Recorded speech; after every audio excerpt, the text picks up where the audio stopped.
is Kirk Durston. I'm going to be your moderator for this evening. And the topic for tonight's debate is, who is the true Jesus? The Jesus of the Qur'an or the Jesus of the Bible?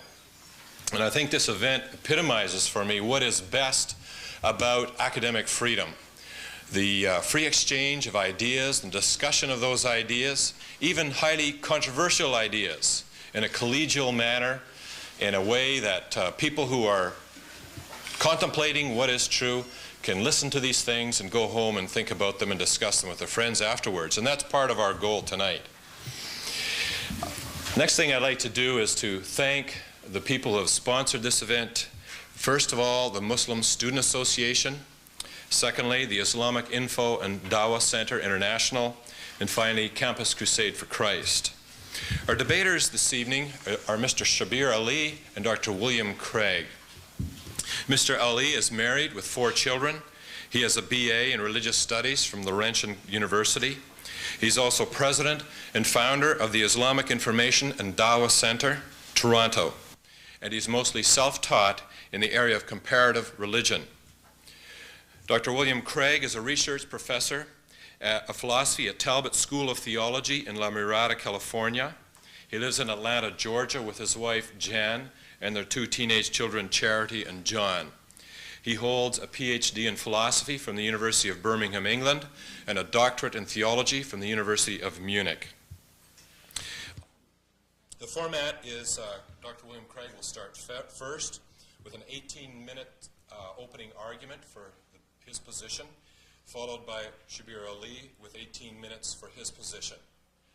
Then William Craig will follow with an 11-minute response, followed by Mr. Ali with an 11-minute response, and then 7 for each, and then 5 minutes for each for final response and closing remarks. At that point, the formal part will be over. We'll take just a minute to fill out, to complete the response cards that you have on your desk, and then we'll move into a question and answer session, which will go for 20 minutes, and there'll be some additional information regarding that. I guess that's about it for as far as opening remarks go, so I will turn it over to Dr. William Craig for his opening argument.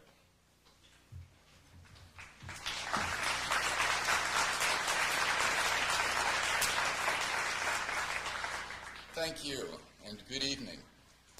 Jesus of Nazareth is the most influential person who has ever lived.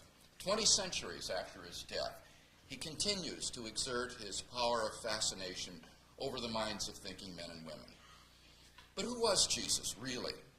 Is he, as the Bible says, the divine Son of God? Or was he merely a human prophet, as Muslims have been taught to believe?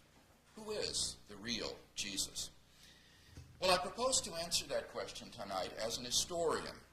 I shall look at the New Testament and the Qur'an as an historian looks at any other sources for ancient history. I shall not treat them as inspired or holy books. Accordingly, I shall not require them to be inerrant or infallible in order to be valuable historical sources. By taking this historical approach, we prevent this debate from degenerating into arguments over Bible difficulties or Quranic inconsistencies.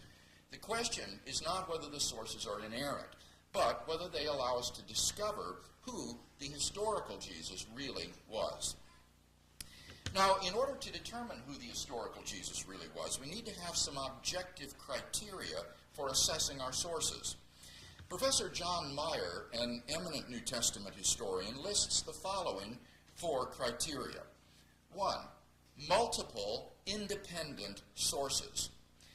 Events which are reported by independent and especially early sources are likely to be historical. 2, dissimilarity. If a saying or event is different from prior Judaism and also from later Christianity, then it probably doesn't derive from either one and so belongs to the historical Jesus. 3, embarrassment. Sayings or events that would have been embarrassing or difficult for the Christian church are unlikely to have been invented and so are likely historical. 4, rejection and execution. Jesus' crucifixion is so indisputably established as an anchor point in history that words and deeds of Jesus must be assessed in terms of their likelihood of leading to his execution as the King of the Jews. A bland Jesus who just preached monotheism would never have provoked such opposition. When we apply such criteria to the New Testament, we're able to establish a good deal about the historical Jesus. Let me discuss just 3 facts that emerge about this remarkable man. Number 1, Jesus' radical self-concept. The Qur'an says that Jesus thought of himself as no more than a human prophet who told people to worship the one true God. However, on the basis of our criteria, it can be shown that among the historically authentic words of Jesus are claims that reveal his divine self-understanding. Take, for example, Jesus' claim to be the Son of Man. The criteria of multiple sources and dissimilarity shows it to belong to the historical Jesus. Now, most laymen probably think that this title refers to Jesus' humanity, just as the title Son of God refers to his deity. But that's a mistake. It fails to take into account the Jewish background of this expression.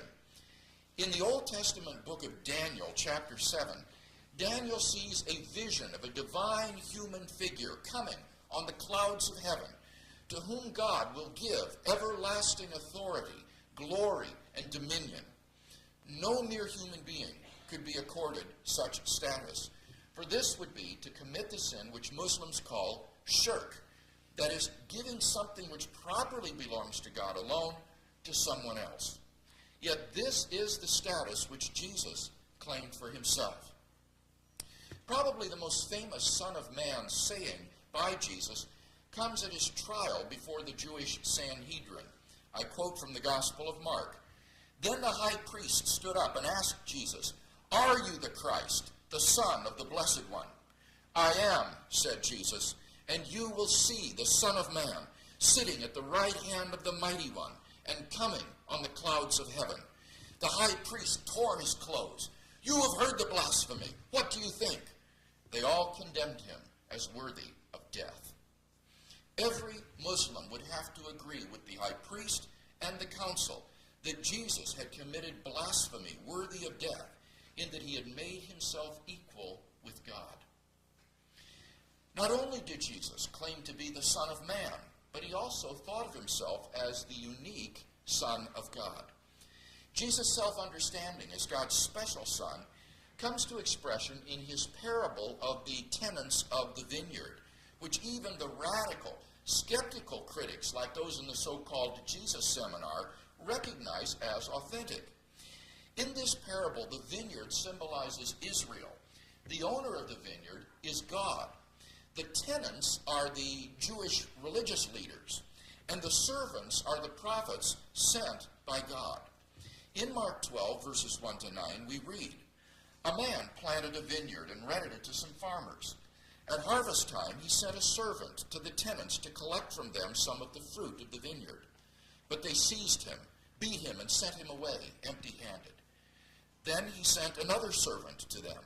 They struck this man on the head and treated him shamefully. He sent still another, and that one they killed. He sent many others. Some of them they beat, others they killed. Finally, he had one left to send, a son whom he loved. He sent him last of all, saying, 'They will respect my son.' But the tenants said to one another, 'This is the heir. Let's kill him, and the inheritance will be ours.' And so they took him and killed him." Now, what does this parable tell us about Jesus' self-understanding? It tells us that he thought of himself as God's only beloved Son, distinct from all the prophets, God's final messenger, and even the heir to Israel. He did not think of himself as merely another human prophet. Jesus' self-concept as God's special Son comes to explicit expression in Matthew 11:27. He said, "All things have been committed to me by my Father. No one knows the Son except the Father, And no one knows the Father except the Son, and those to whom the Son chooses to reveal him. It's unlikely that the church invented this saying because it says that the Son is unknowable. No one knows the Son except the Father. But for the post-Easter church, we can know the Son. So by the criterion of dissimilarity, this saying is authentic. But what then does this saying tell us about Jesus' self-consciousness? It tells us that he thought of himself as the exclusive Son of God and the only revelation of God to mankind. Think of it. This is really incredible stuff. And yet this is what the historical Jesus believed. C.S. Lewis was right when he said, "A man who was merely a man and said the sort of things Jesus said would either be a lunatic on the level of a man who says he is a poached egg, or else he would be the devil of hell. You must make your choice. You can shut him up for a fool, you can spit at him and kill him as a demon, or you can fall at his feet and call him Lord and God. But let us not come," said Lewis, "with any patronizing nonsense about his being a great human teacher. He has not left that open to us." Number 2, Jesus' trial and crucifixion. According to the Gospels, Jesus was condemned by the Jewish high court on the charge of blasphemy and then delivered to the Romans for execution for treason, for claiming to be the king of the Jews. Not only are these facts confirmed by independent biblical sources like Paul and the Acts of the Apostles, but they are also confirmed by extra-biblical sources. From the Jewish historian Josephus and the Syrian writer Marabar Serapion, we learn that the Jewish leaders made a formal accusation against Jesus and participated in the events leading up to his crucifixion. From the Babylonian Talmud, Sanhedrin 43a, we learn that Jewish involvement in the trial was explained as a proper undertaking against a heretic. And from Josephus and the Roman historian Tacitus, we learn that Jesus was crucified by Roman authority under the sentence of Pontius Pilate. According to L.T. Johnson, a New Testament historian at Emory University, the support for the mode of his death, its agents, and perhaps its co-agents, is overwhelming. Jesus faced a trial before his death, was condemned, and executed by crucifixion. Perhaps the single most egregious historical error found in the Qur'an is its claim that Jesus was not in fact crucified. Not only is there not a single shred of historical evidence for this remarkable hypothesis, but the evidence supporting Jesus' crucifixion is, as Johnson says, overwhelming. Those of you who are Muslims here tonight need to appreciate that no one who is not already a committed Muslim believes that the historical Jesus was not crucified. The crucifixion of Jesus is recognized even by the skeptical critics in the Jesus Seminar as, to quote Robert Funk, one indisputable fact. In fact, Paula Fredrickson, whose book From Jesus to Christ inspired the PBS documentary by the same name, declares flatly the crucifixion is the single strongest fact we have about Jesus. Number 3, Jesus' resurrection. What happened to Jesus after his crucifixion? The majority of scholars who have written on this subject agree that 3 things happened. Number 1, on the Sunday after his crucifixion, Jesus' tomb was found empty by a group of his women followers. Among the reasons which have led most scholars to this conclusion are the following. 1, the old information handed on by Paul in 1 Corinthians chapter 15 implies the fact of the empty tomb. 2, the empty tomb story is part of the very old source material used by Mark in writing his gospel and is thus a very reliable source. 3, the empty tomb enjoys multiple independent attestation in the sources used by Matthew, Luke, and John. 4, the tomb was probably discovered empty by women, since given the low credibility given to women in that society, any later legendary account would certainly have made male disciples, like Peter and John, discover the empty tomb. And 5, The earliest Jewish allegation that the disciples had stolen Jesus' body itself presupposes that the body was missing and the tomb was empty.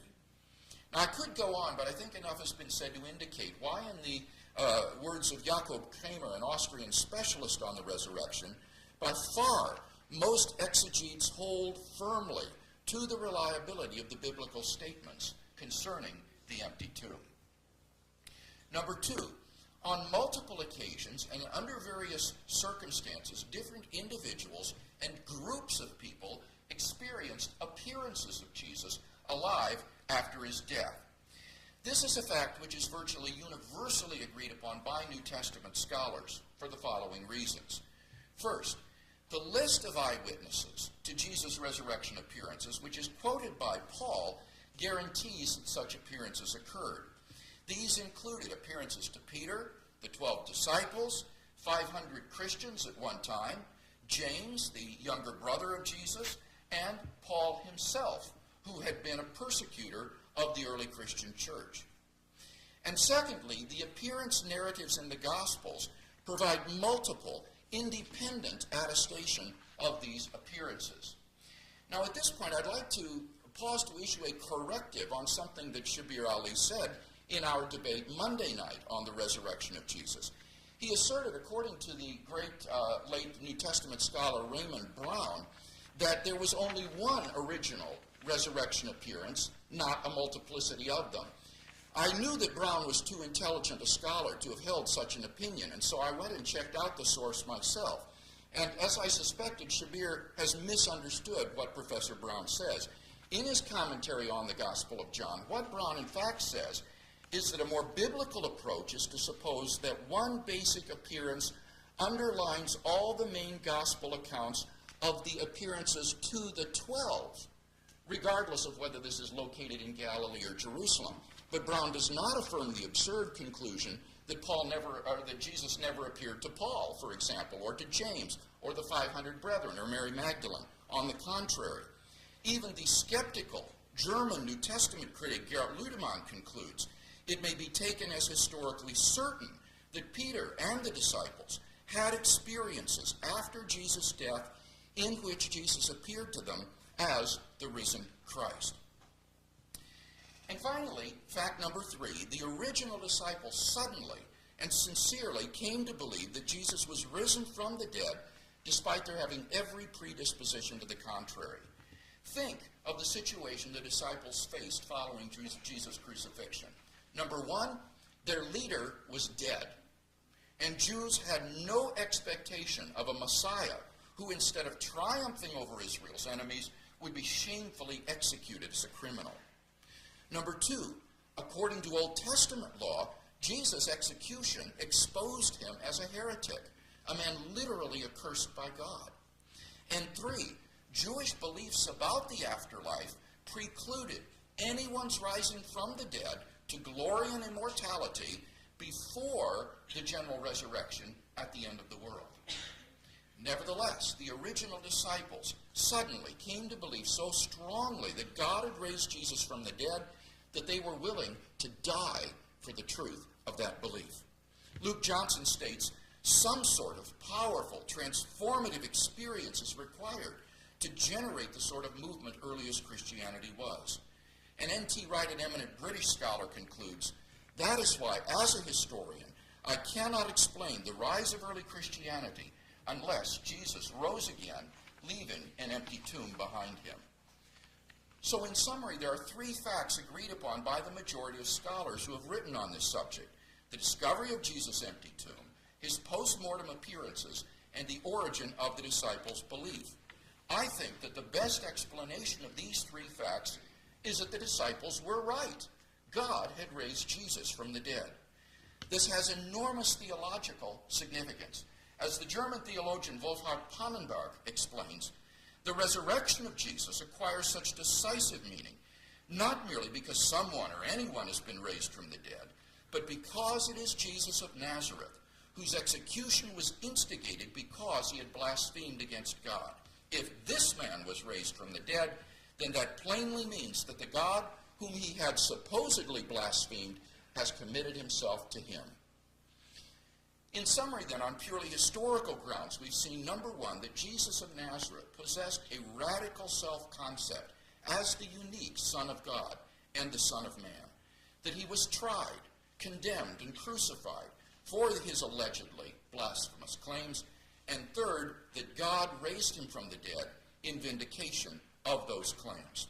All of this is in contradiction to the Qur'an's claims that Jesus thought of himself as a mere prophet preaching blasé monotheism, that he was not crucified, and that he did not rise from the dead. When you think about it, though, this isn't really surprising. I mean, which would you trust? A collection of documents written during the first generation after the events, while the eyewitnesses were still alive, or a book written 600 years later by a man who had no independent source of historical information? Why, to even ask the question is to answer it. The New Testament is clearly the reliable source for the biography of Jesus of Nazareth.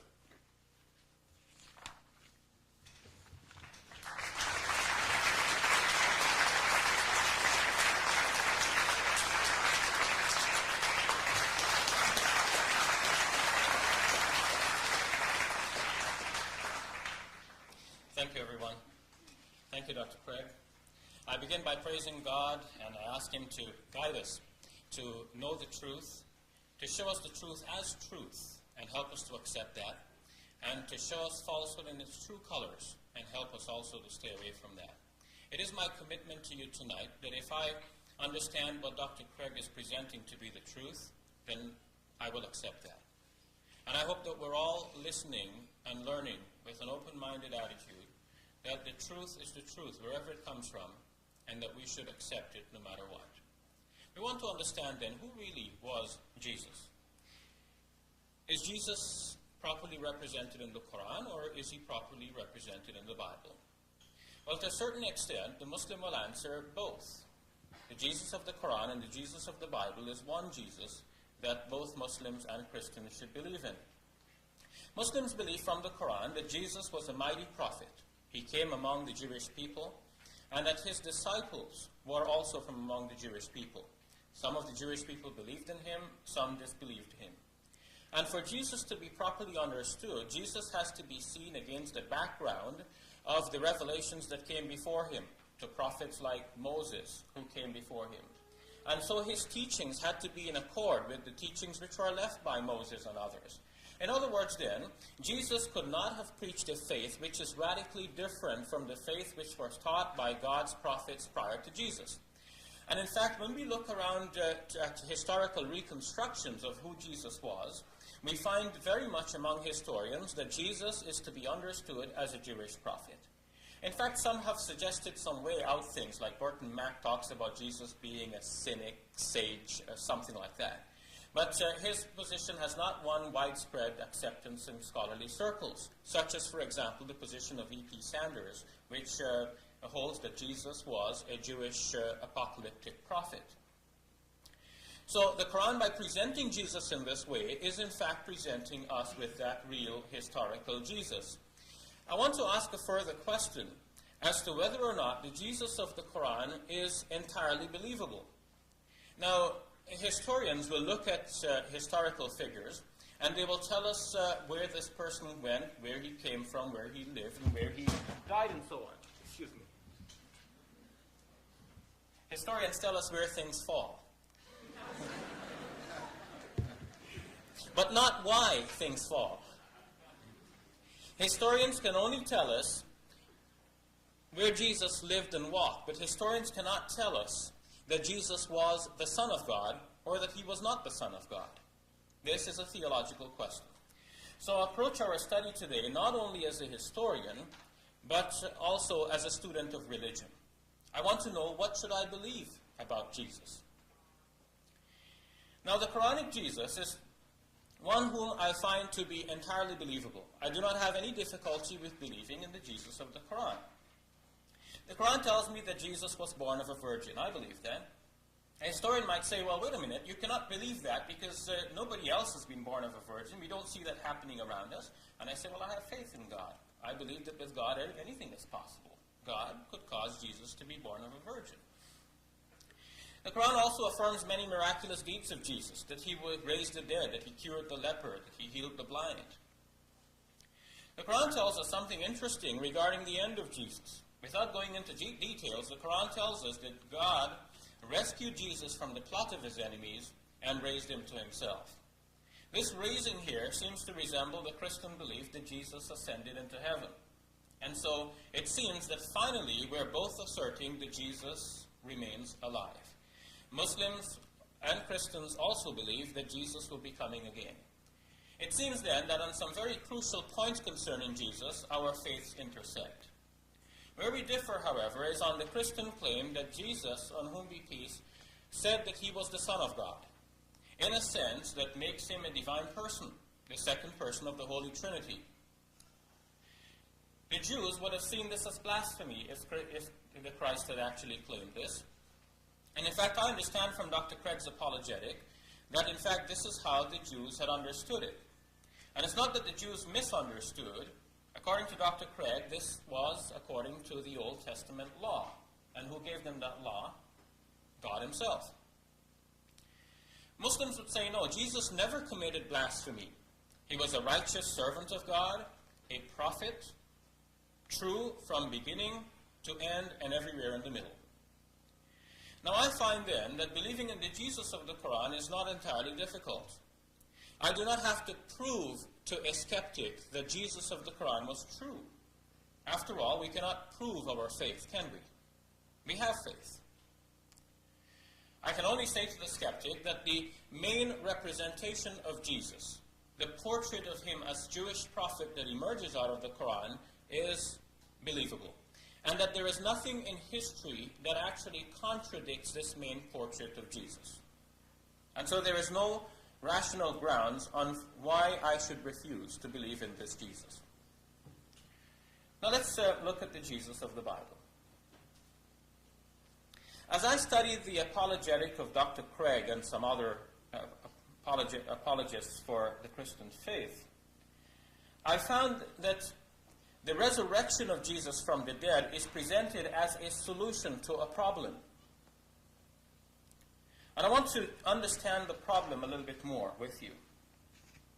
Recall what Dr. Craig said, that Jesus made all of these radical claims. He claimed to be the Son of Man. He claimed to be the Son of God. He claimed to have this intimate knowledge of the Father, such that C.S. Lewis could say that you have to choose between either declaring Jesus to be the Son of God or to declare him to be a liar. Nothing in between. And following those claims, Jesus was crucified as a blasphemer. Now, it seems to me that if we come this far without assuming that Jesus resurrected from the dead, all we would have at this moment, until we experience the resurrection, or proofs for the resurrection, is a Jesus who died as a blasphemer. In that case, nobody should believe in him. Up to this point. We'll continue to the resurrection. But in fact, this idea that the crucifixion is such a strong disproof of Jesus has been pounded so hard by the apologists that I started to believe it. In fact, it is even emphasized to the point of saying that the disciples themselves, who lived and walked with Jesus, could not believe in Jesus at this point. They had to forsake him as a false pretender to messiahship. They had to denounce him as a false prophet. But the only reason they could turn around and finally believe in Jesus is because Jesus eventually reappeared to them from the dead. So now I'm thinking, from where I stand, it seems to me like I am in the same position as the disciples of Jesus were on that Friday night following the crucifixion. Until Jesus reappears to me, I would have no reason for believing in him, but every reason for thinking that he's a false prophet and a false Messiah. Mind you, I don't think so, because remember, I'm a Muslim, and I've just explained that I believe in Jesus. But if you trace my line of argument so far, it looks like what I'm saying is this. If I believe in the Qur'an, then I believe in Jesus as a mighty prophet, a messenger of God, the Messiah, who was born of a virgin, who performed many miraculous deeds. But if I put away the Qur'an, and if I turn to the Bible for that information about Jesus, then I will come to his crucifixion, which would prove to me, and should prove to me, that Jesus was a false pretender, in whom nobody should believe, until we see some good reasons for believing that Jesus actually resurrected from the dead. Do we have good reasons for thinking that Jesus resurrected from the dead? One of the chief reasons for believing this is the multiple reports of appearances of Jesus to his disciples and friends. But as I've pointed out previously, according to Dr. Raymond Brown, the reports of Jesus appearing on multiple occasions to his disciples are actually reports that evolved from a single report. In other words, there was a single report about a single incident of Jesus appearing to his 12 disciples, rather 11, and then that one report emerged into a variety of reports. Dr. Craig issues a corrective, and I like to look at that because I did a little bit of homework too after Dr. Craig and I talked about this. Dr. Raymond Brown, in his book, The Virginal Conception and Bodily Resurrection of Jesus, on page 101, I'm sorry, Dr. Craig, I would have shared this before, but I didn't realize it was going to come up. He says, and I quote him in his note 170, "I do not intend to discuss at any length the problem of the minor appearances of Jesus to Mary Magdalene and other women and to the disciples on the road to Emmaus, for the recipients of these appearances were not official witnesses, and so apparently did not shape the resurrection faith of the early community. For instance, the Markan Appendix in 1611 reports that no credence was given to Mary Magdalene. The omission of these minor appearances in Paul's Corinthian list does not necessarily imply that the tradition of such appearances was not historical, or was a late development, as some scholars would argue. The claim that the risen Jesus appeared first to Cephas means that among those who would testify publicly, Peter was the first to see Jesus. It would not exclude an earlier appearance to the Magdalene." So Raymond Brown, in that discussion, was not concerned with the minor appearances that were not formative in the development or the origin of that idea that Jesus had resurrected.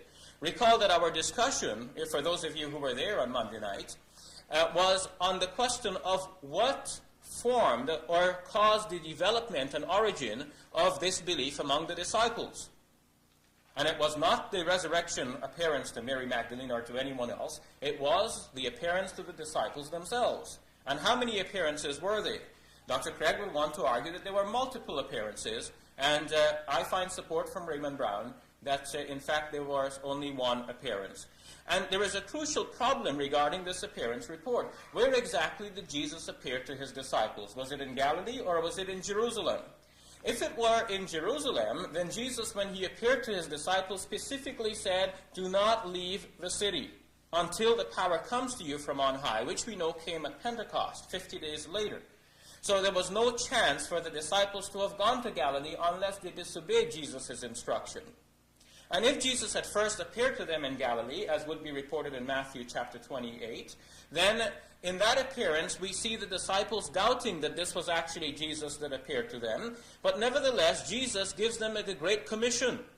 And it would seem then that this is the end of the appearances and there would be no room for a Jerusalem appearance. In fact, this is the interpretation and commentary that has been given by Raymond Brown. Now, Dr. Craig and others tried to give a sequence of these narratives to try and bind them all together in a coherent sequence. But Dr. Craig says that such a sequence, Dr. Brown says that such a sequence does too much violence to the gospel narratives, in the same reference that Dr. Craig gave earlier on the Anchor Bible commentary on the Gospel of John. So then, where we are is here. The Quran does not deny that Jesus appeared to be crucified. In fact, this is what the Quran says. مَا قَتَلُوهُ وَمَا صَلَبُوهُ وَلَكِنْ شُبِّهَ لَهُمْ. They killed him not, nor did they crucify him, but it was made so to appear to them. وَإِنَّ الَّذِينَ اخْتَلَفُوا فِيهِ لَفِي شَكٍّ مِّنْهُ.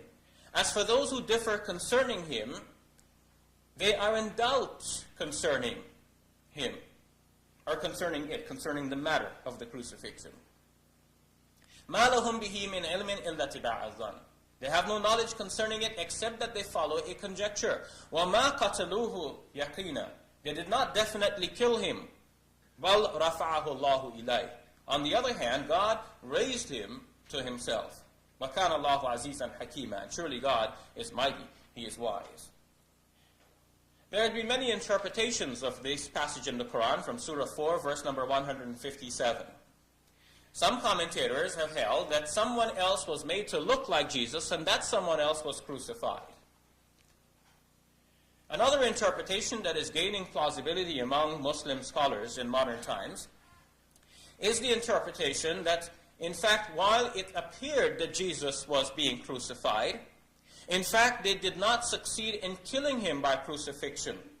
And hence, on the definition that crucifixion means killing by hanging on a cross, in fact, while it appeared to the opponents of Jesus that they were doing exactly that, they had not succeeded in doing it.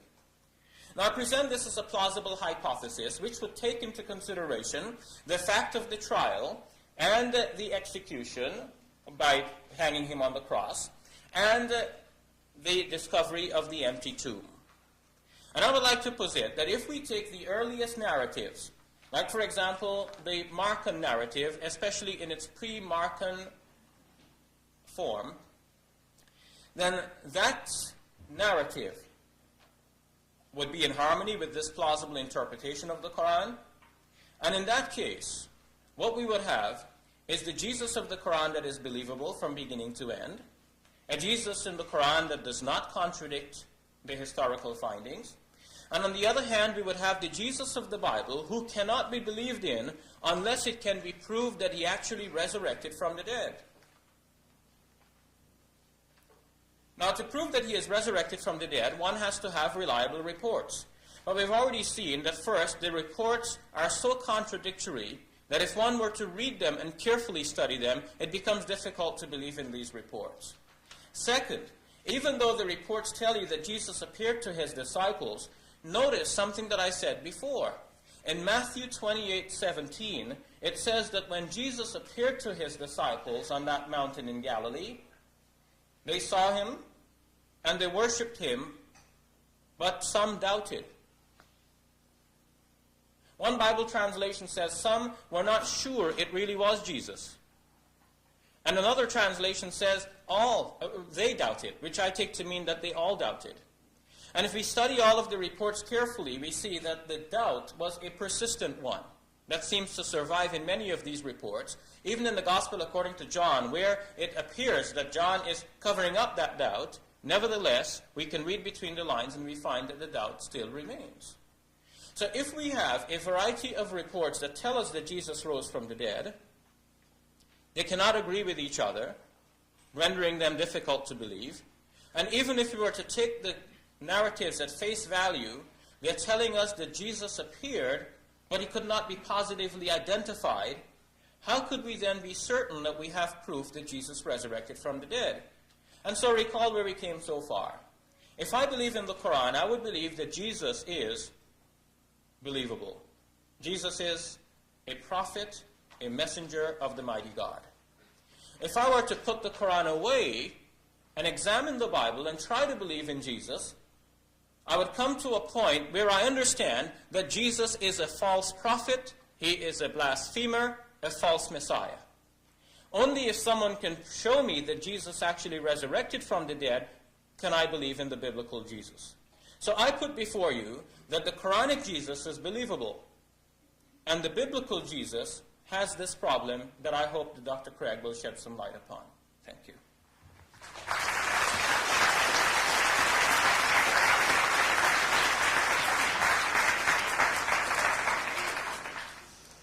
Now, before I review those three facts about the historical Jesus that I attempted to establish in my opening speech, let me respond to Shabir Ali's general remark that the Jesus in the Quran is easy to believe in, as opposed to the Jesus in the New Testament who appears to be a blasphemer. Well, I certainly agree with that. The intrinsic probability of believing in someone who's merely a human being is much easier than believing in someone who is the divine Son of God and whose followers claim he rose from the dead. But notice that in assessing historical hypotheses, we must not consider merely the intrinsic probability of a hypothesis, but you also consider the conditional probability of that hypothesis on the evidence. And it's that which is crucial in my argument tonight. I'm arguing that when you consider the evidence, then conditional or relative to the evidence, the portrait of Jesus painted in the New Testament is of a much higher probability than the probability that the Quranic portrait of Jesus is correct. Now, I agree with Shabir that if Jesus did die as a blasphemer and didn't rise from the dead, then we should reject him. That's absolutely correct, and that's what the New Testament says. Paul wrote that Jesus Christ, preached as the crucified Messiah, is a stumbling block to Jews and folly to pagans. But the reason that the early church believed in this, despite that intrinsic difficulty, is his resurrection from the dead. And that's why my case hinges tonight on the evidence of his resurrection. Now, you'll remember I argued three things. First, that Jesus thought of himself as the unique Son of God and the divine Son of Man. And I looked at three specific claims in attestation for this. I was shocked that Shabir never contested this point in his opening speech. He never denied that Jesus of Nazareth, in fact, made those claims. And that is crucial, because if he made those claims, then as a Muslim, you've got to believe them. Because the Quran says Jesus is a prophet, and therefore you must believe what he says. But what he said is that he is the Son of Man and the divine Son of God. And therefore, you must believe in him. So that's critical. Let me just emphasize from his saying in Mark 14:62 at his trial, where he claimed to be the Son of Man seated at the right hand of God. Robert Gundry, in his commentary on Mark, asks, what did Jesus say that was blasphemous? And this is what he responds. We may best think that the high priest and the rest of the Sanhedrin judged Jesus to have verbally robbed God of incommensurateness and unity by escalating himself to a superhuman level by portraying himself to sit at God's right hand and come with the clouds of heaven. In other words, incredibly, what Gundry is saying, without any consciousness of Islam, is that Jesus committed the very sins that Islam says are unforgivable. He robbed God of incommensurateness and unity. He committed shirk, in effect, if the claims were not true. But if they were true, then he was who he said he was, and we should believe in him. Second, I argue that Jesus suffered death by crucifixion. And here Shabir agrees that Jesus was crucified. Now, I find this remarkable and testimony to Shabir's genuine openness to the truth. Because the Quran says, they did not slay him, neither did they crucify him. But Shabir is willing now to say, yes, they did crucify him. But he didn't quite die. He was taken down from the cross still alive, barely. And they thought he was dead. And then they put him in the tomb, and God assumed him into heaven before he could pass away. Well, this is a hypothesis of desperation, folks. This is to resuscitate the old apparent death theory of 18th century German theology. And the reason that no contemporary historian holds to that anymore is that Jesus, as a result of what he suffered, his scourging, his crucifixion, in no way was he still alive when he was taken down from the cross. These Romans were professional executioners. The Jews had asked that the crucified men have their legs broken so that they would die quickly and be taken away. They came to Jesus. They saw he was already dead, and therefore they didn't break his legs. But a soldier took his spear and thrust it in his side to see whether he was alive or not, and he was dead. And the idea that Jesus was still alive is a hypothesis of enormous improbability on the evidence, and I think a hypothesis of desperation. Thirdly, I argued then that there's good reason to think that Jesus of Nazareth rose from the dead. And I looked at the evidence for his empty tomb, the appearances of Jesus after his death, and the very origin of the disciples' belief that he was risen. Now here, Shabir says in general, well, the gospel accounts are contradictory. Not at all. Remember, we're not arguing about biblical inerrancy tonight. We're treating these as ordinary historical documents. And there is a historical core that emerges from all four of these Gospels. Any discrepancies or differences are in the secondary circumstantial details, and these are to be found in any collection of independent historical accounts of an event. The Gospels all agree that Jesus of Nazareth was crucified in Jerusalem by Roman authority during the Passover feast, having been arrested and convicted on charges of blasphemy by the Jewish Sanhedrin, and then slandered before the Roman governor Pilate on charges of treason. He died within several hours and was buried Friday afternoon by Joseph of Arimathea in a tomb which was sealed with a stone. Certain women followers of Jesus, including Mary Magdalene, observed his interment, visited the tomb early Sunday morning, only to find it empty. Thereafter, Jesus appeared alive from the dead to the disciples, including Peter, who then proclaimed the message of his resurrection. All four Gospels attest to these central facts, and those are enough to provide warrant for belief in his resurrection. Many, many more details could be added by including details attested by 3 out of the 4 Gospels, but this historical core is sufficient.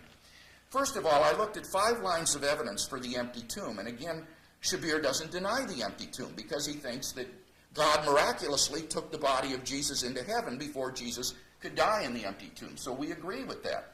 Second, we talked about the appearances of Jesus, and here I think our differences are just academic. He points out from Raymond Brown, a good scholar, that there was a single appearance to the 12 that was located in various ways in the Gospels, Jerusalem or Galilee. But notice the quotation he read from Brown supported my view that there were recipients of resurrection appearances who were not among the official witnesses. And this is not a later development. So that actually proves my point. There were a multiplicity of witnesses, but of course they didn't name the women in official witness lists because women in that society were not very credible. Shabir says, but if there were many, then why does it say in Luke to remain in Jerusalem?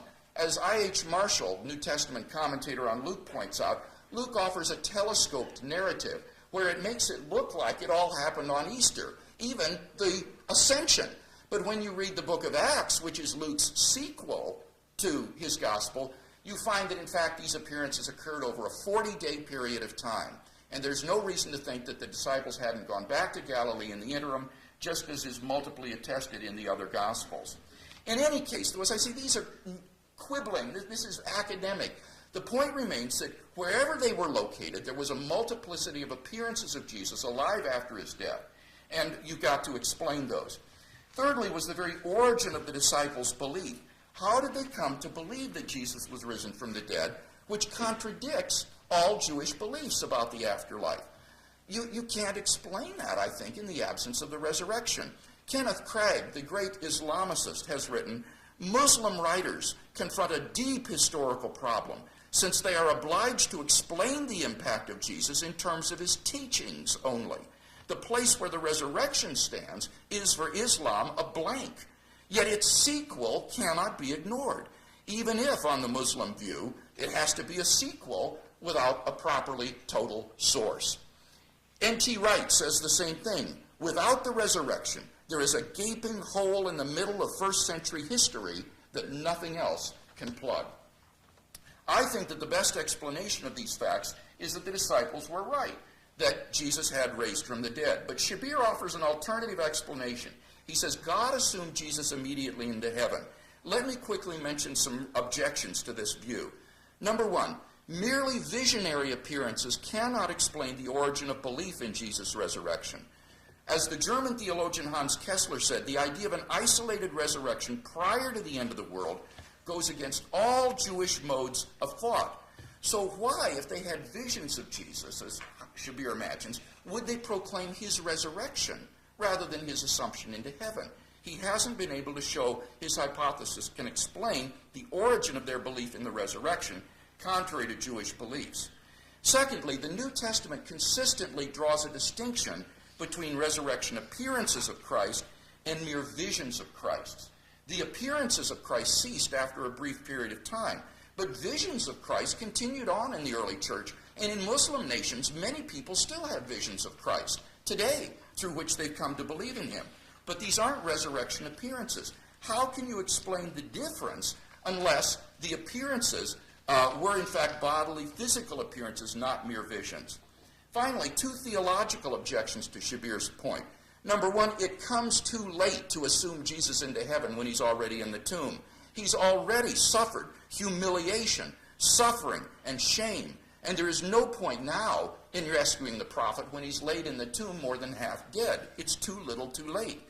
But secondly, his hypothesis turns God into a deceiver who fooled the disciples into believing Jesus was risen from the dead, so that they went out and preached his resurrection, thus foisting Christianity upon the world and fostering this deception that has led to 1/3 of the world's population being Christian.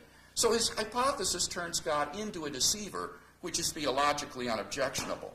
For these 4 reasons, I don't think that Shabir's hypothesis works. On the contrary, I really believe it's a hypothesis of desperation, and if he is open to the truth, I think he will come to believe in the resurrection of Jesus from the dead.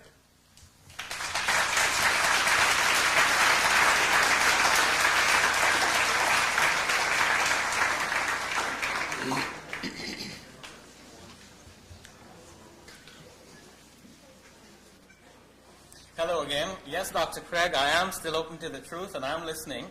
Let me see what you have said about the Jesus of the Qur'an. Basically, you have said, yeah, the Jesus of the Qur'an is not difficult to believe in because, in any case, he's so bland that anyone can believe in him. And, okay, so I believe in a bland Jesus, but at least I believe in him. But I believe that that Jesus is more than just a bland Jesus. He is a prophet, a messenger. He's one of the mighty messengers of God. And I believe that he is God's Messiah. He's not the Davidic Messiah. If he were the Davidic Messiah, he couldn't die. But he was a prophet Messiah.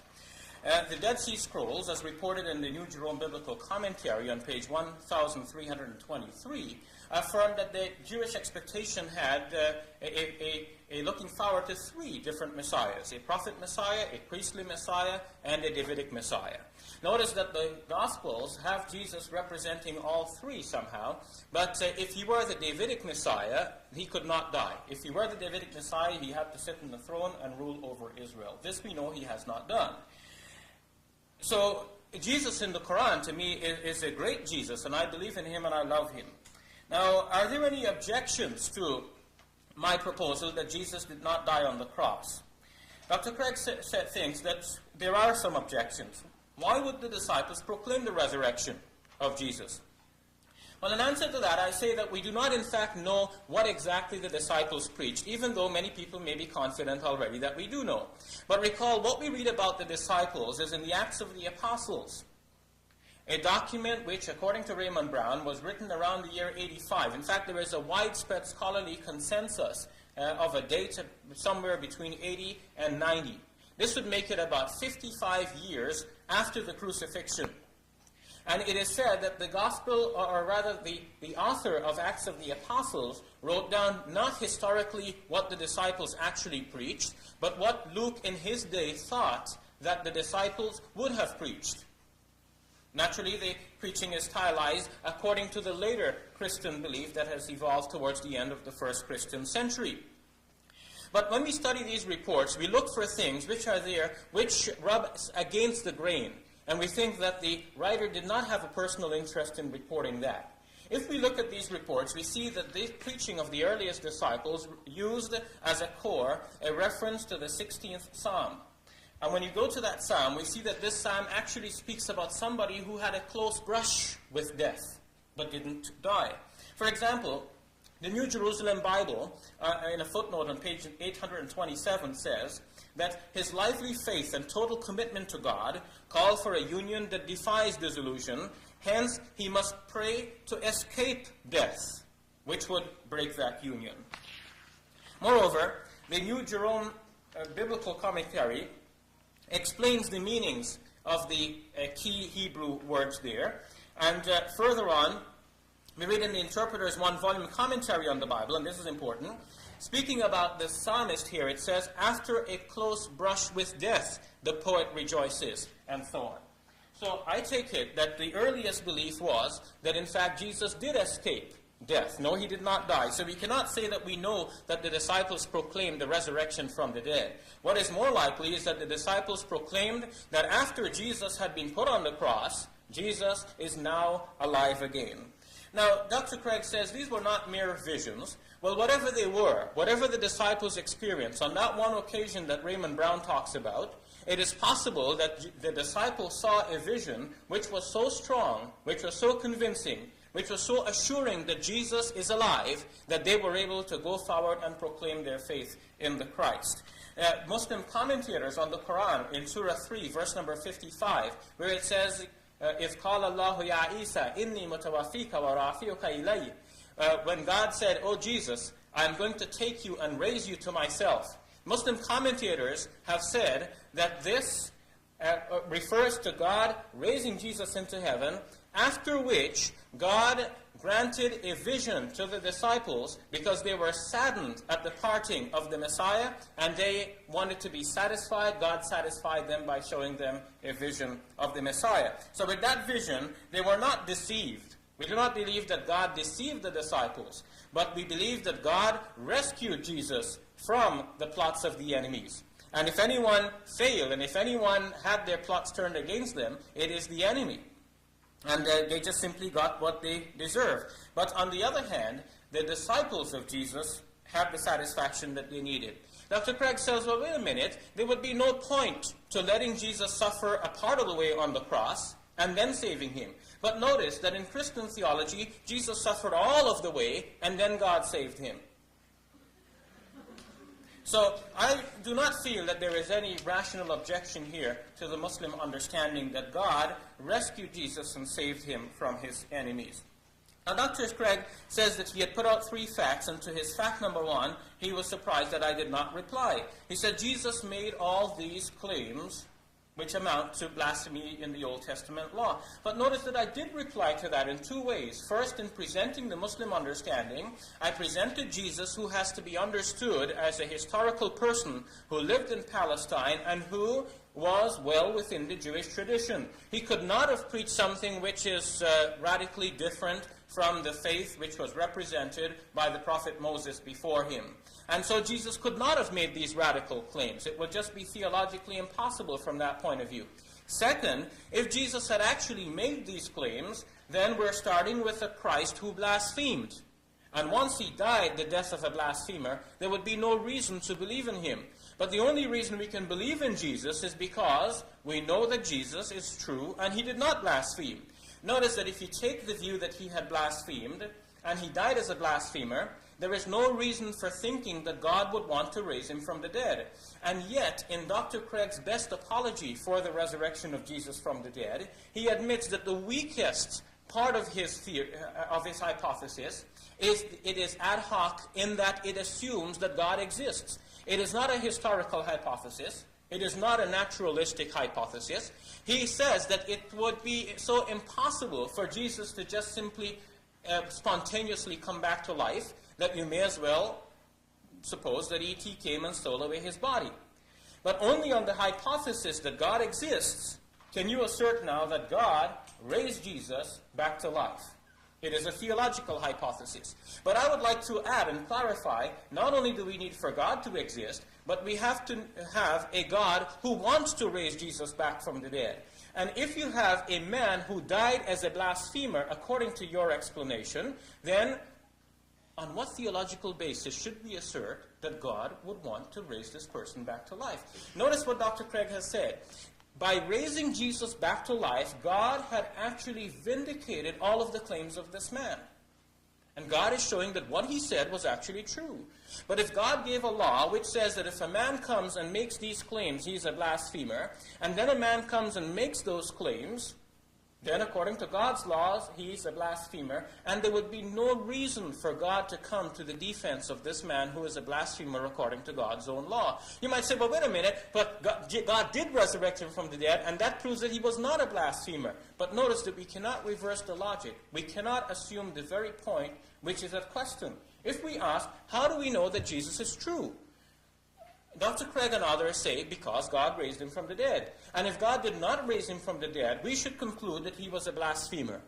The only reason we could know he was true is because God raised him from the dead. So you cannot assume that God raised him from the dead before proving it. And in order to prove it, you have to assume it. So there is no way of getting out of this circular lock, and we are left with Jesus who died in that particular way And in that case, nobody should believe in him. But in that case, why did the disciples believe in him? This is Dr. Craig's question to me. And I say the disciples believed in Jesus because they believed in him before the crucifixion. He had made such a strong impact in their lives that they should never stop believing in him. And in fact, they didn't stop. The Gospel according to Luke in chapter 24, verse 19 shows that even after the crucifixion, the disciples continued to believe in Jesus as a great prophet. They lost hope that he was the Messiah who would sit on the throne of David, of course, but they still continued to believe that he was a great prophet. Notice that the crucifixion scene itself inspired faith, because at the crucifixion scene, the Roman centurion announced faith. And the Gospel according to Luke adds that the multitudes went away beating their breasts. You can just imagine these people going away saying, "What have we done here?" They were convinced about Jesus, even at the crucifixion scene. These were not people who thought that Jesus was a blasphemer. So, to sum up then, the Jesus of the Qur'an is entirely believable. He's not a bland Jesus. He's a marvelous Jesus. And that Jesus, who is presented in the Qur'an in its main outline, fits naturally with historical studies on Jesus. The best reconstructions on Jesus show that he was a Jewish prophet, speaking about the end times, calling people back to faith in God. And this is indeed what Muslims believe him to be. If I am to leave the Quran aside and turn to the Bible, I see that there is an inherent problem that is irresolvable, and in that case there is no reason for believing in Jesus. Dr. Craig himself has written more than once that if Jesus did not rise, then Christianity is a fairy tale that no rational person should believe. So in that case, one has to present very strong evidence to prove that Jesus did rise from the dead, and I do not believe that we have seen that reasonable evidence tonight. Thank you very much.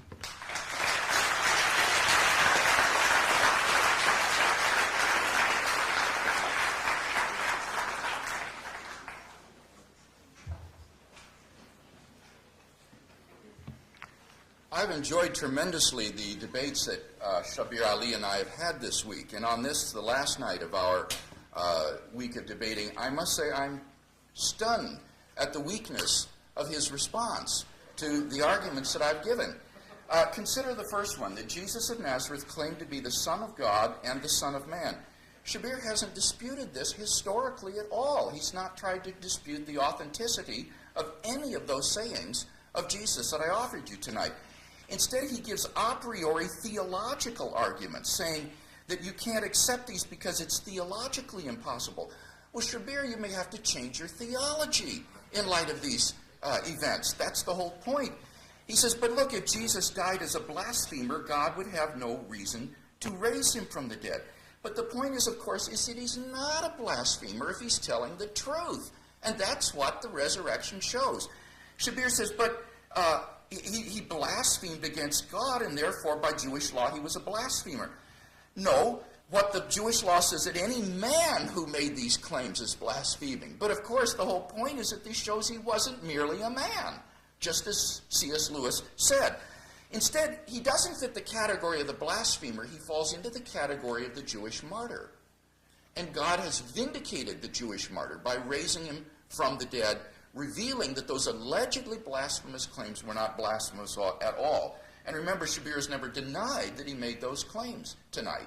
And you as a Muslim, if you are a Muslim, must believe what Jesus of Nazareth said, because he was a prophet. Now, the second point I made is that Jesus died by crucifixion. And here Shabir did not attempt to redefend his hypothesis of Jesus being taken down still barely alive. I pointed out that this is the theological equivalent of the flat earth theory, that no historian defends the apparent death theory anymore, because the professional executioners, who were the Roman soldiers, certainly could ensure the death of Jesus. If he weren't dead, he would have died almost immediately when taken down without immediate and drastic medical attention. So this apparent death theory, I think, is just desperate. Now, what about the resurrection? Shabir dropped his point about the accounts being contradictory, as I showed the historical core attested in all four Gospels. The empty tomb has never been disputed tonight, that the tomb is found empty.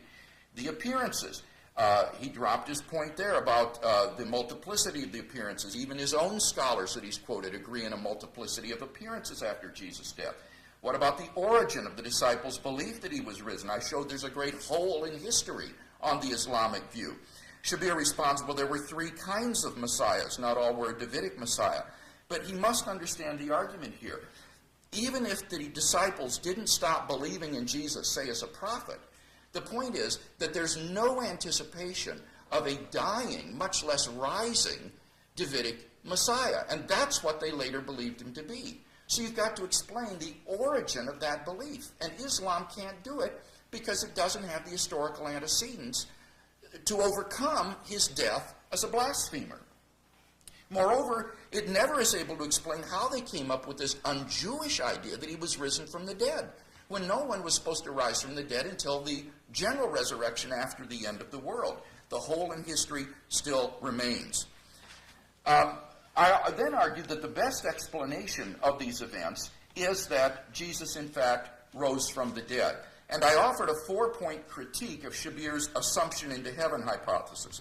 Number one, I argued, it doesn't explain the belief of the disciples in the resurrection of Jesus. Why didn't they just believe, say, in his assumption into heaven? And Shabir says, well, they didn't preach the resurrection of Jesus. And he bases this on the book of Acts. But that's not the earliest sources we have.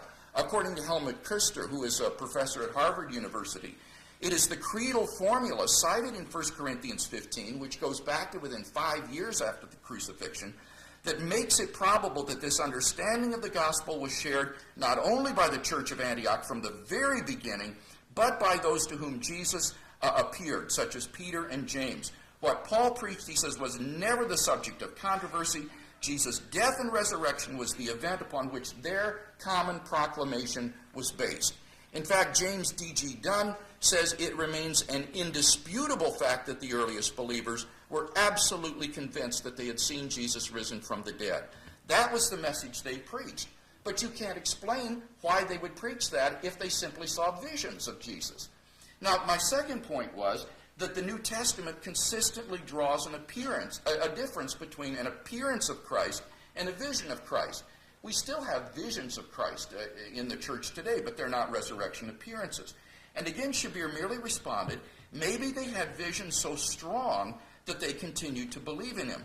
But again, here he doesn't get the argument. The argument is, even the greatest visionary experience would at most lead the disciples in line with Jewish beliefs to think that God had assumed Jesus into heaven. But they didn't preach that. Instead, they preached his resurrection contrary to Jewish modes of thought and Jewish expectations.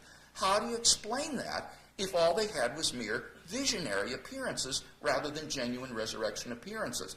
In other words, what I'm asking is, if God did to Jesus what Shabir claims, then why wasn't that proclaimed by the disciples? Instead, they proclaimed something radically different, his resurrection, and that needs to be explained. My third argument was a theological argument that it's too little too late to rescue Jesus once he's already in the tomb, because he's already suffered humiliation, shame, and persecution at the hands of his enemies. And that's what the whole motive of assuming him into heaven is supposed to rescue him from. But it doesn't do it. You might as well let him die and raise him from the dead, which is what the Jewish Christian belief is. That resurrection entails the death of the prior death of the person, otherwise it's not a genuine resurrection. So it's a part of the theory. Finally, my fourth objection was never answered by Shabir, and that is that on his view it turns Allah into a deceiver, because Allah deceived the disciples into believing that Jesus was risen from the dead and foisted this delusion called Christianity upon the waiting world, to its detriment, according to Islamic belief. So again, these arguments by Shabir are so weak if he is open to truth, as he claims that he is. I want to invite Shabir tonight to think about becoming a Christian. Honestly, this is where the evidence lies. And so I want him to think about that for himself in tonight's debate.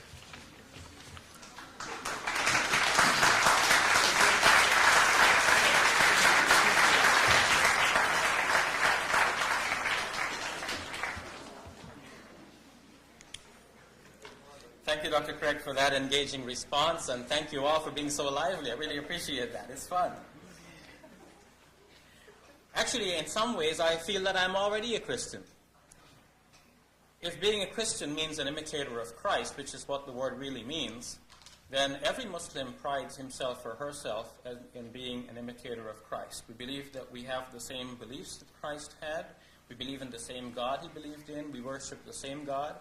And in some ways, we also worship in the way that he worshipped. In Matthew 26, verse 39, Jesus fell on his face and worshipped God.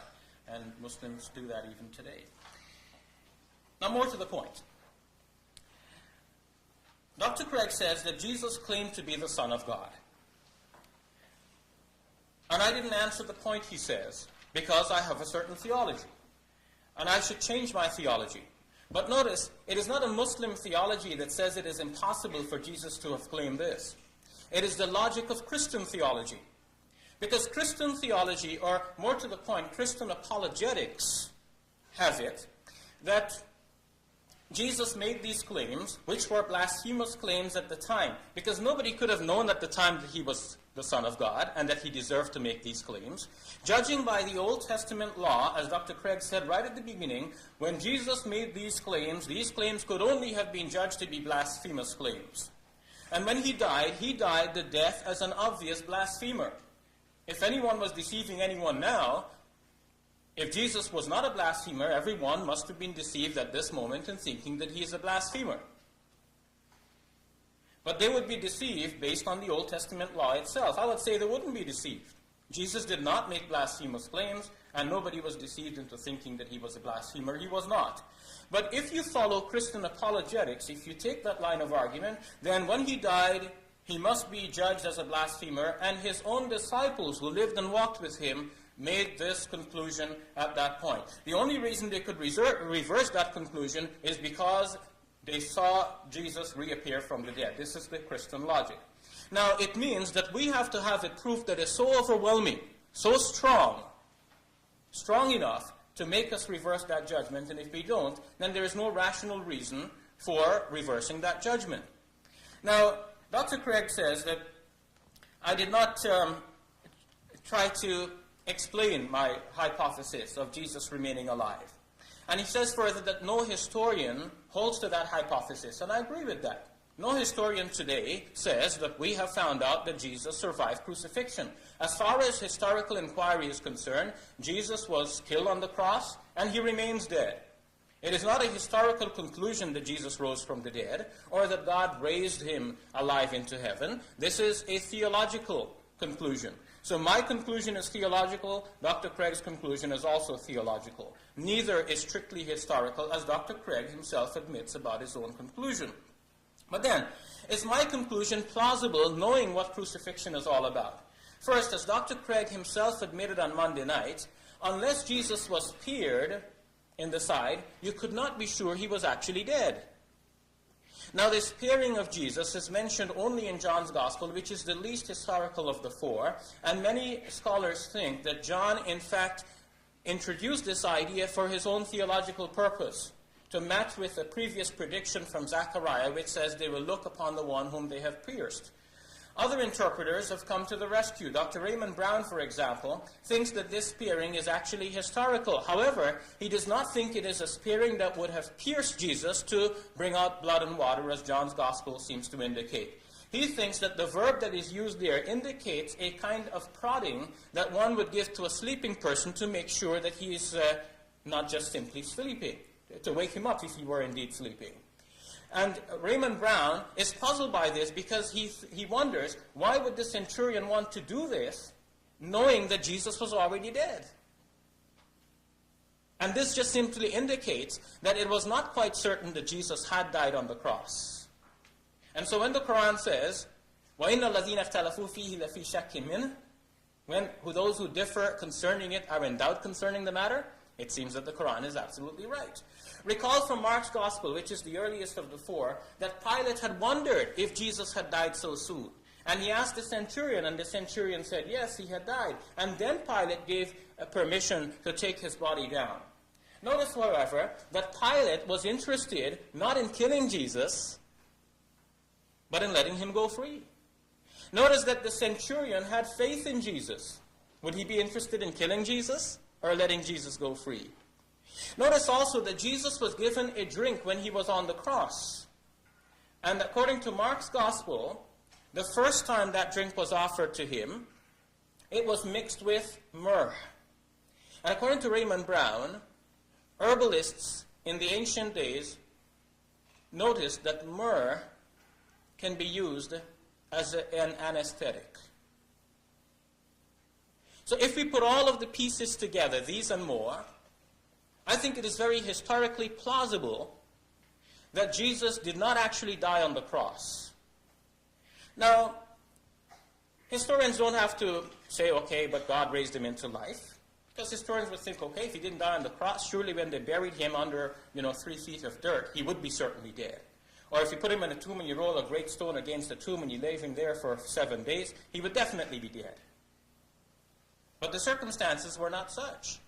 Because he was taken by a person who was one of the sympathizers. He was put in an airy chamber. And then eventually this chamber is found to be empty.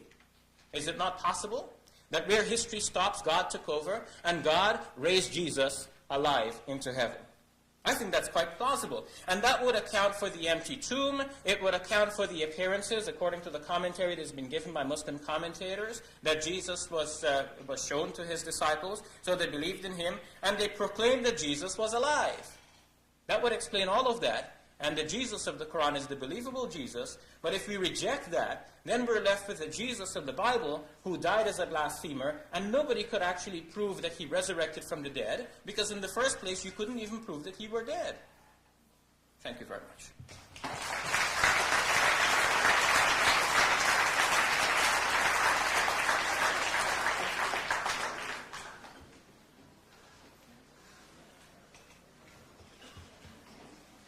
In my closing statement, I'd like to draw together some of the threads of the debate and see what conclusions we might draw.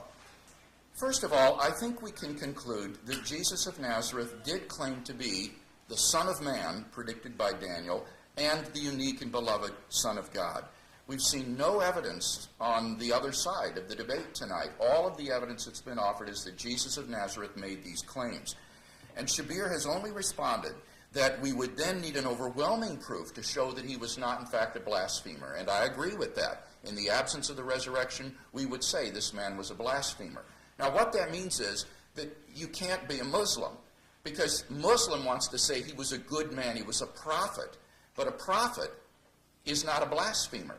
So if you believe what Jesus said, you can't be a Muslim. And if he said these things and wasn't who he said he wasn't a prophet. He was a blasphemer. So I think we're agreed, and we can draw that conclusion, first of all, tonight. Second, I think we can draw the conclusion that Jesus of Nazareth suffered death by crucifixion. Shabir, in his last speech, admits that the historical evidence supports his death on the cross, but for theological reasons, he adopts this theological flat earth theory of the apparent death theory. Now, again, if you're a Muslim tonight, I would be shaken to the soles of my feet by this. If in order to maintain Muslim belief in Jesus, you've got to adopt the apparent death theory, which has been dead since 1835 among historians, you're in real trouble. So I think this is really a desperation move. Shabir says we can't be sure Jesus was dead. But look, the spear thrust in the side is attested by classical authors like Quintilian as a method of assuring death by crucifixion. And in any case, the way you die by crucifixion is not by bleeding. You die by asphyxiation.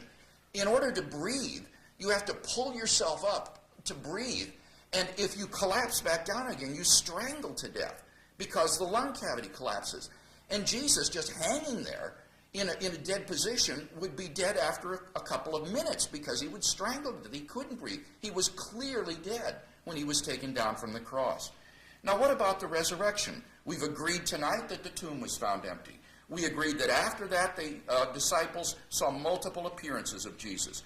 And we saw that the disciples then came to believe in Jesus' resurrection from the dead, and that was the message they proclaimed. So the issue then is, what is the best explanation? Shabir says what happened is God miraculously assumed him into heaven out of the tomb. But he hasn't answered my 4 objections to that. Number 1, it does not explain then why the disciples began to preach the resurrection rather than just his assumption into heaven. Visionary experiences wouldn't lead alone to belief in his resurrection. 2, It doesn't explain the New Testament distinction between a vision of Jesus and an appearance of Jesus. In order to do that, there has to be something different about the resurrection appearances. I think it was their physicality and corporeality. Third, it comes too little too late, because Jesus has already suffered the shame and humiliation of being defeated by his enemies. It's pointless to assume him into heaven at that point, but resurrection of the dead requires him to be actually killed before God miraculously raises him.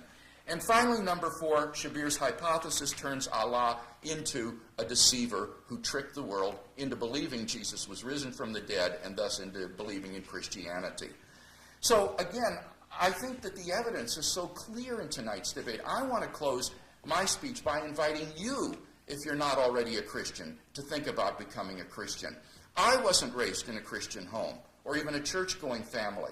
But when someone shared with me the gospel of Christ as a 16-year-old, I began to read the New Testament. And as I did so, I was captivated by the person of Jesus of Nazareth. He had a wisdom about his teachings that I had never read before. He had an authenticity about his life that I had never seen in people who claimed to be his followers in the Christian churches that I had visited. And I couldn't throw him out. I couldn't throw out the baby with the bathwater. And after a period of the most intense soul-searching, about 6 months of this, praying and seeking God, I came to experience a spiritual rebirth as I asked Christ into my life. And God, for the first time that night, became a living reality in my life, a reality that I've walked with now, day by day, year by year, for the last 30 years. Tonight, they're going to be giving away some New Testaments after this debate. I want to encourage you, if you haven't found Christ in that personal way, that you do what I did. Pick up a New Testament, begin to read it, and ask yourself, could this really be the truth? I believe it could change your life in the same way that it changed mine.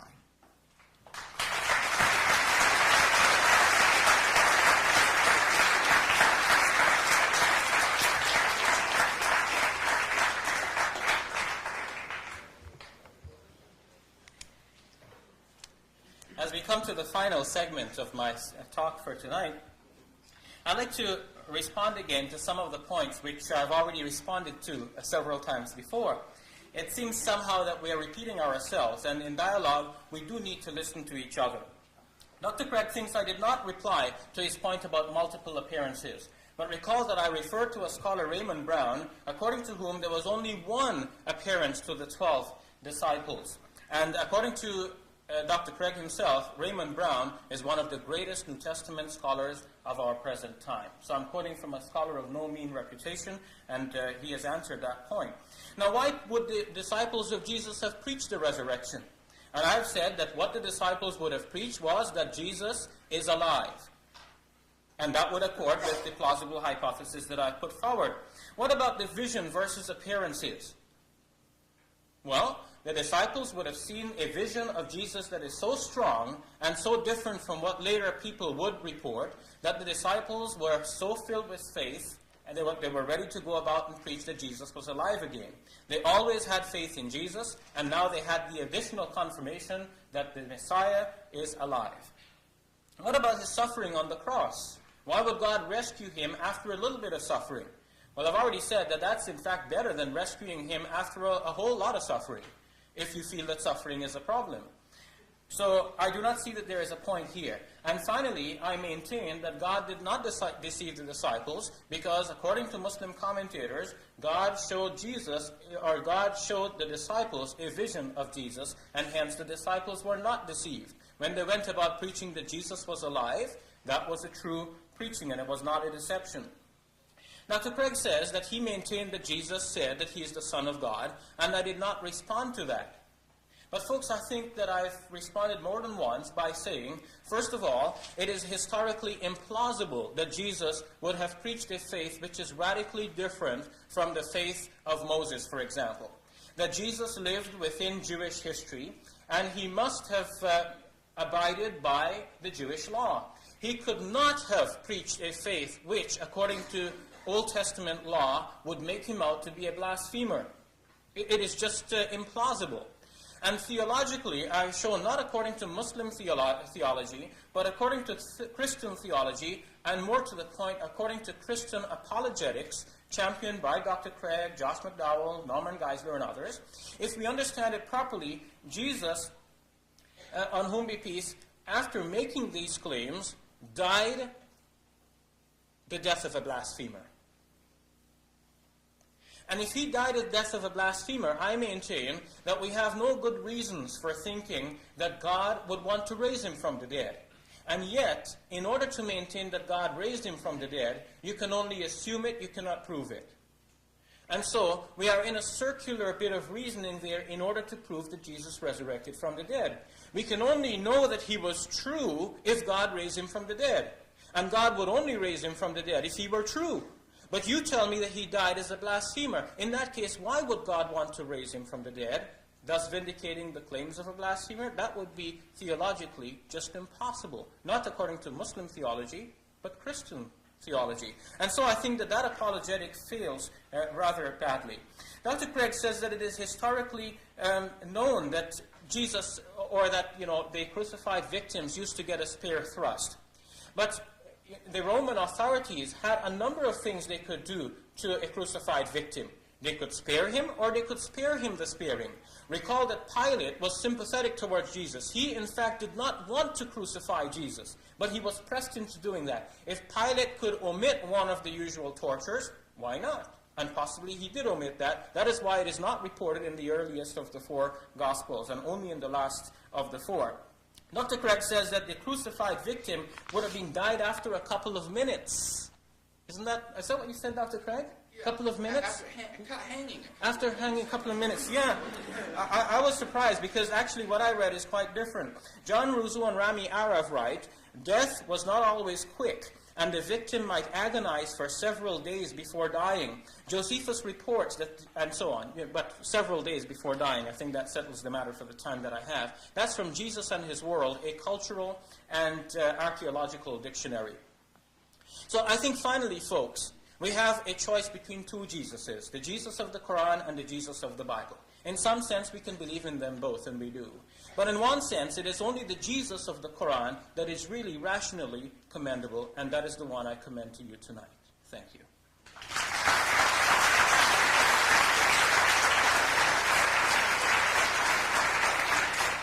Now let me just review what the rules will be for the question period. We're going to go for 20 minutes. And therefore, because of the shortness of time, we'll have to keep it really tight. This is where the timekeeper really has to do some work here. If you have a question for Mr. Ali, that's the microphone to line up at. If you have a question for Dr. Craig, please line up behind that microphone there. You have, because of the tight time constraints, just try and frame your question as succinctly as possible. You have 30 seconds to do that. Then the person to whom you've addressed the question will have 2 minutes to give an answer, at which time I will have to yell time. I'll stay up here, and I'll watch her cards. Then, after that person to whom the question has been addressed has had their 2 minutes, the other person will then have 1 minute to give a response. Okay, I think we're ready. So, for Mr. Ali, line up behind that microphone, and Dr. Craig there. And we're only going to have time, when you do the math here, if they take their full time for answering, for about a total of 6 questions. And that'll fill up the 20 minutes. So probably 3 for there and 3 for there. We're going to alternate.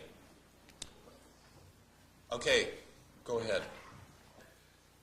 My interpretation of the Bible is this. How the apostles realized everything that Christ was talking about when they went out to preach and got the strength to do that was through the guidance of the Holy Spirit. And that was at Pentecost. And I have been touched by the Holy Spirit. I understand that power very well. And when you're touched by it, you know the difference between a belief and that which is a truth, which is actual truth. We're almost out of time. You better get your question out. That's it. How do you explain that when He said, "I will send you this advocate," and that was the Holy Spirit? How do you explain when Jesus says, "I will send you this advocate," and that is the Holy Spirit? How do you explain what He meant by that? Mm-hmm. What did he mean by that? All right. Well, this has been discussed a lot in scholarly circles. Muslims have a particular slant on this, but I don't want to share that slant at this time. What I want to deal with is the way Raymond Brown has commented upon this. Raymond Brown, as you know, is one of the premier scholars on the Gospel according to John.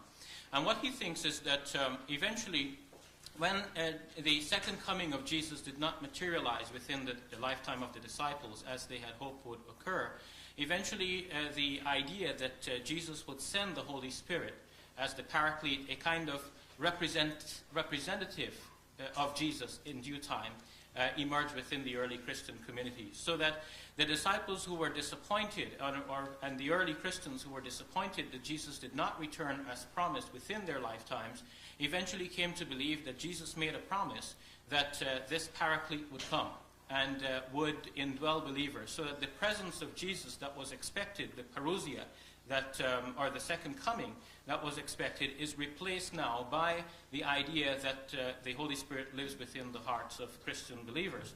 Now, I know this may sound very strange, but this is not something that I've invented. This is something that Raymond Brown, the premier commentator on the Gospel according to John, and the same reference that Dr. Craig referred to, explains is the origin of the belief in the Paraclete. Now, you would naturally believe, as you say, that you have this faith that the Spirit lives inside of you. And if you have that faith, I cannot ask you not to believe in that. But we can only explore the historical development of such an idea and ask whether or not it is rational to believe in that. And if at the end of the day you feel this is what you believe, well, then you have your faith and I have mine. Well, obviously the references to the Holy Spirit in the New Testament aren't limited to the Gospel of John. In fact, a fine study of this is done by James D.G. Dunn in his book, Jesus and the Spirit, where he shows that Jesus himself was charismatic. He was filled with the Holy Spirit, guided in his ministry by the Holy Spirit, and there's no reason to think that as a charismatic, Spirit-filled person, he would not promise this same spirit of power and guidance to rest upon his disciples. So I see no reason to think that the promise of the Holy Spirit was not something that Christians shouldn't enjoy and that Jesus didn't give. By contrast, the Muslim view that these prophecies of the coming of the Spirit refer to Muhammad is really fantastic, because it's incompatible with what he says about the Holy Spirit, that he will be in you, that the Father will send him in the name of Jesus Christ, that he will bear witness to Jesus Christ. That's clearly not talking about Muhammad. It's talking about the Holy Spirit. Next question, please, for Dr. Craig. Just state your question very shortly, and then I'll repeat it for the audience. In your presentation, you have alluded to the Gospel of Mark, Paul, John, and Peter. Is there any reference from the Gospel according to Barnabas? And if not, I would like to know, as a person who likes to read history books, do any of these four people have any last names where I can find out more about them? Dr. Craig has alluded to the four Gospels, Matthew, Mark, Luke, and John, but is there any reference from the Gospel of Barnabas? And he's also interested in the author's last names. A very fine book on the historical sources for Jesus is by R.T. France, Richard France, F-R-A-N-C-E, called The Evidence for Jesus. And this is really a very balanced treatment. He's not on the one conservative extreme saying there's more evidence for the resurrection of Jesus than that Julius Caesar ever existed or something. But on the other hand, he's not on the Jesus seminar list either, claiming that you can't know anything about the historical Jesus. And you'll find discussion in there of the Gospel of Barnabas and why historians don't think that this is an authentic document, but rather represents a later writing that is secondary and derivative and therefore not as valuable as a primary source as the four Gospels and other sources. Some of these people did have last names. For example, Mark is referred to as John Mark. Peter sometimes is called Simon Peter. But I don't know if you really call those last names or more just double names, because people back then typically had the name of their father. For example, John, the son of Zebedee. Or were named by the location of where they were birthed, like Saul of Tarsus. So it wasn't exactly the same as today, where you have family names, at least in the Anglo-American realm. But that's what we do know about some of the names of the figures you mentioned. The questioner has alerted us here to the question of the authorship of the four Gospels that we have in our canonical text. The authors are identified by single names. And these identifications themselves came very late. And so it is widely accepted now in biblical circles to think of these Gospels as being written not by the persons whose names appear at the top, but who would nevertheless be referred to by these names for the sake of convenience. Mark is some unknown person. Matthew and Luke, again, are said to be, we don't know who exactly these persons are. Luke was said to be a physician of Paul, but nobody can be certain that that is the same Luke who wrote Luke and Acts. And John, son of Zebedee, may have had something to do with the initiation of the Gospel according to John, but Raymond Brown thinks that Gospel of John went through 5 stages of editing, and 3 persons worked on it, starting with John, son of Zebedee, followed by an evangelist, and then finally Time the is redactor. up, Mr. Lee. First thing I noticed that during your arguments, I think you noted where you cited Dr. Brown more than you actually said the Qur'an, which I find really interesting. Second thing that I noticed is that in terms of blasphemy, you're a blasphemer until you prove yourself right. Like, I mean, I can say that I can fly, but until I fly, I'm a liar. Or I can say that I can say I can run 1,000 miles an hour, but I'm a blasphemer until I actually do it. So, sure, he died his death as a blasphemer, but once he was resurrected, he was true in his claims of being the Son of God. Okay, I'll just repeat the question. So he noted, first of all, that Mr. Ali quoted from Brown more than the Qur'an, which he thought was interesting. And secondly, he... what was the second question? About one... Oh, yeah, you're a blasphemer until you're proven true. And so that was the whole purpose of his resurrection, to prove that he actually wasn't blaspheming. Okay, now, as for the first question, yes, I did quote from Raymond Brown more than I quoted from the Quran. And the reason for this is that in a discussion such as this, if I quote from the Quran, my Christian friends will ask me, well, why should I believe what you're quoting from the Quran? That's not an authority for me.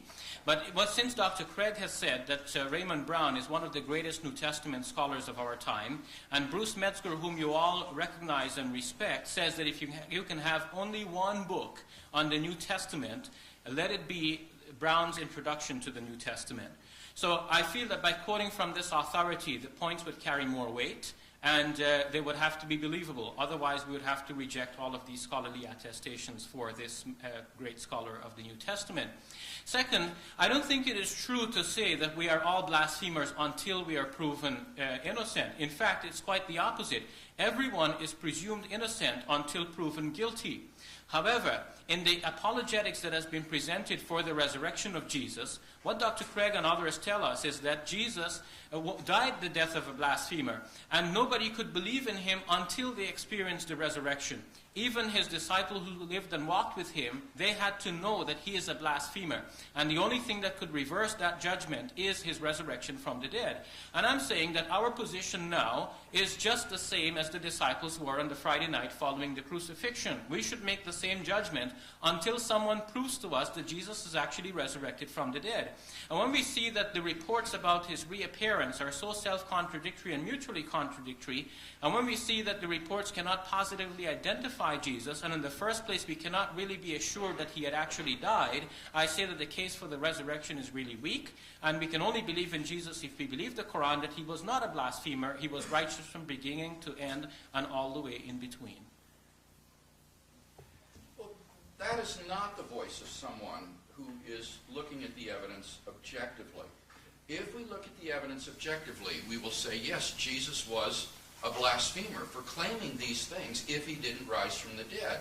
And that puts the Muslim in a very awkward position, because the Quran says you must believe what Jesus said because he was a prophet. Jamal Badawi says Muslims are warned that anyone who accepts some prophets and rejects others, in fact rejects them all. For a Muslim to believe in Muhammad and reject Jesus is to violate his own holy book, end quote. But if Jesus then claimed to be the Son of Man and Son of God, you've got to believe in him.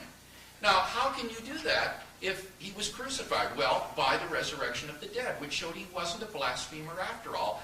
Rather, he falls into the category of the Jewish martyr, someone who was wrongfully executed by the authorities, but vindicated by God and thereby shown to be innocent and true. I'm a Christian. The point to me that brought me by Muslim. Matthew 12:38-40. The Pharisees were asking Jesus, "Teacher, we want to see the sign from you." And he answered, "An evil and adulterous generation craves for a sign, yet no sign shall be given to it but the sign of Jonah the prophet. For just as Jonah was 3 days and 3 nights in the belly of the sea monster, so shall the Son of Man be 3 days and 3 nights in the heart of the earth." As far as Your just 5-second question. Jesus is supposed to be like 2 days, and he rose on the third day. Okay. He read from Matthew 12:38-40. It says he'll be dead for 3 days, but unfortunately, it's not. When you tally up the time there, it's not. Doesn't seem to work out to 3 days and 3 nights. Scholars who deal with Jewish ways of reckoning time have shown that these are idioms that all basically come to the same thing. Sometimes the Gospels say he was raised on the third day. Sometimes it says he was raised after the third day. In the Jonah prophecy, it's picking up on the words of Jonah, 3 days and 3 nights he shall be in the belly of the whale. And so it's picking up on that. But what these idioms all come to is that on the third day after his death, he will be raised and vindicated by God. And on Jewish reckoning, a day begins at sunset, and a part of a day counts as a whole day. So Jesus was in the tomb on Friday afternoon, all day Saturday, and then Sunday morning.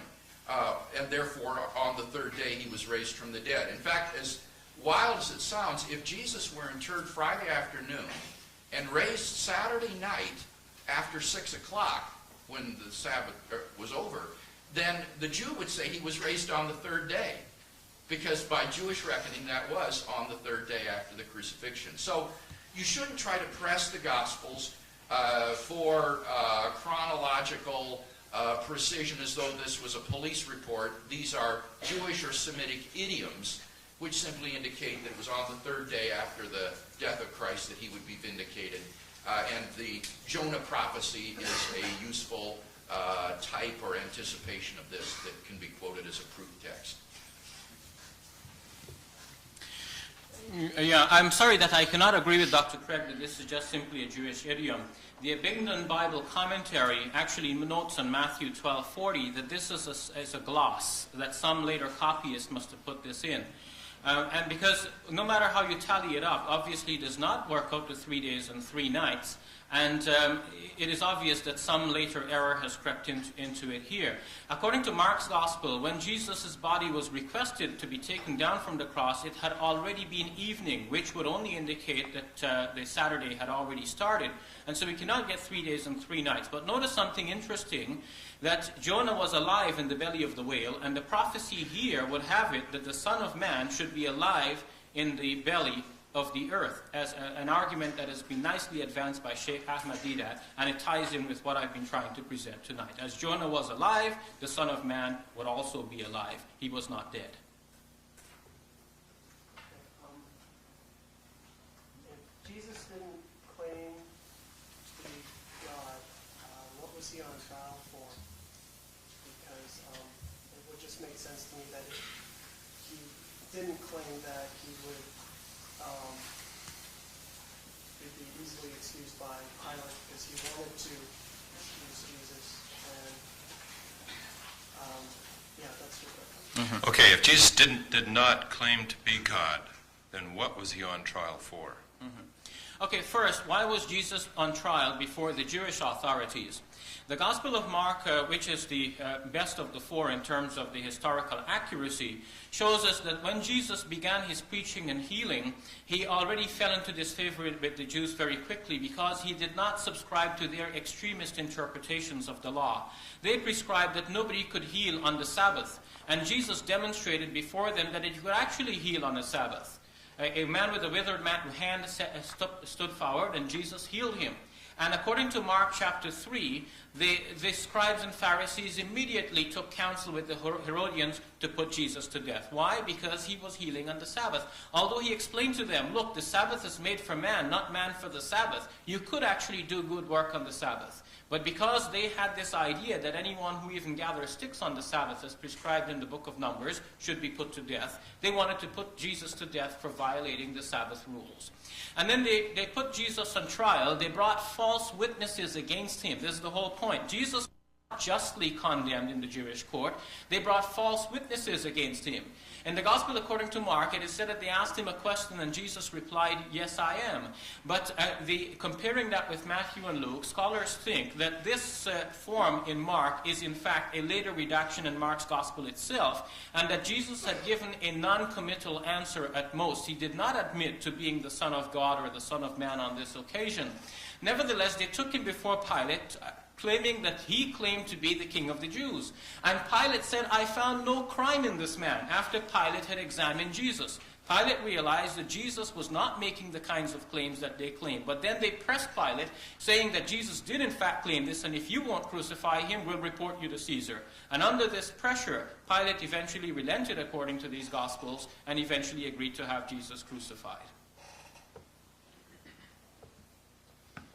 If you look at Robert Gundry's commentary on the Gospel of Mark, he has a lengthy discussion of the trial scene of Jesus. And what he points out is that in the Old Testament, God is portrayed as the destroyer of the temple. He's also portrayed as the builder of the temple, the accusations brought against Jesus.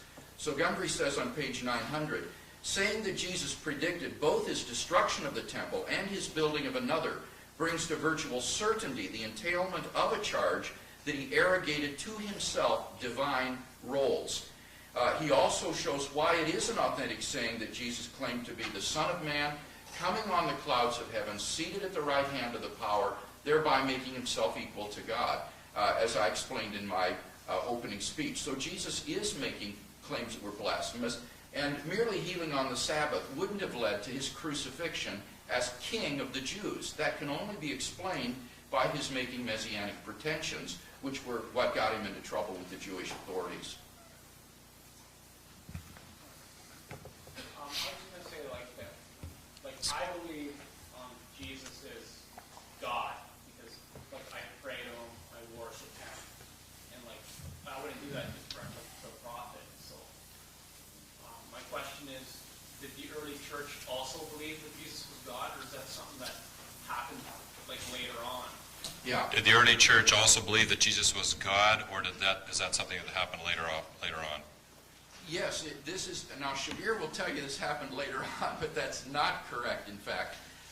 You can show that among the earliest portions of the New Testament documents are materials that refer to Jesus as God and pray to him as God, and they use Old Testament proof texts about Yahweh and apply them to Jesus. For example, in 1 Corinthians 16, you find the oldest recorded prayer of the early church, Maranatha, our Lord come. And this is directed to Jesus, in which he is called Lord. Moreover, they apply Old Testament proof texts to Jesus. For example, I think it's in the book of, well, I can't remember the exact prophet, so I shouldn't say, but in the Old Testament, it says, whoever shall call upon the name of the Lord will be saved. And Paul in Romans 10 picks up this Old Testament citation and applies it to Jesus. And this word Lord is the name for Yahweh, for Jehovah in the Old Testament. It says, if you believe in your heart that Jesus is Lord and that God raised him from the dead, then you shall be saved. And then comes the Old Testament proof text, for everyone who calls upon the name of the Lord shall be saved. Other examples would be in Colossians 1, in Hebrews 1, in John 1. All of these refer to Jesus as God or as Lord.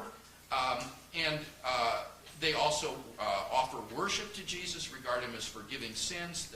You can go on and on. An excellent book on this is by Murray Harris called Jesus as God in the New Testament. If you're interested in that, this is a very, very fine treatment of this subject, so that your worship of Jesus as God is right in line with the worship of the early church. Okay, I'm afraid we're going to have to cut the questions Do I off get a there. chance to... Oh, I'm sorry. I'm sorry. Your 1 minute response. Yeah, because Dr. Craig already indicated what my answer would be, but I'd like to give some more details on that.